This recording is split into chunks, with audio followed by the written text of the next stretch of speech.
आणि बुलेटिनला सुरुवात करण्यापूर्वी एक महत्त्वाची बातमी ठाण्यातून आहे। ठाण्याच्या टिटवाळा भागात ठाणे एटीएस आणि दिल्ली स्पेशल पथकाने मोठी कारवाई केली आहे।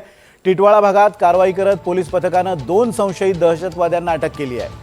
मोसीद इफ्तेकार आणि यासीन खान अशी 2 संशयितांची नावे आहेत। त्यांच्याकडून वायर्स आणि टायमर असलेले रिमोट कंट्रोल तसंच कार जप्त करण्यात आली आहे। या रिमोट कंट्रोल गाडीचा वापर करून काही अतिमहत्त्वाच्या व्यक्तींना टार्गेट केलं जाणार होतं असा संशय तपास यंत्रणांना आहे। स्फोटक भरून दोघे संशयित दहशतवादी हे गाडी दहशतवाद्यांना देणार होते, त्यासाठी ते सिग्नल नावाच्या ॲपवरून दहशतवाद्यांच्या संपर्कात होते। तर लाल किल्ल्यावर इसिसचा झेंडा लावलेला फोटोही सापडलेला आहे। या प्रकरणी पोलीस आता अधिक तपास करत आहेत। काल सुद्धा मुंबईच्या कुर्लामध्ये त्याचबरोबर डोंबिवलीच्या खडवली भागात दोघांना अटक करण्यात आली होती आणि आज पुन्हा एकदा आणखी दोघांना अटक करण्यात आलेली आहे।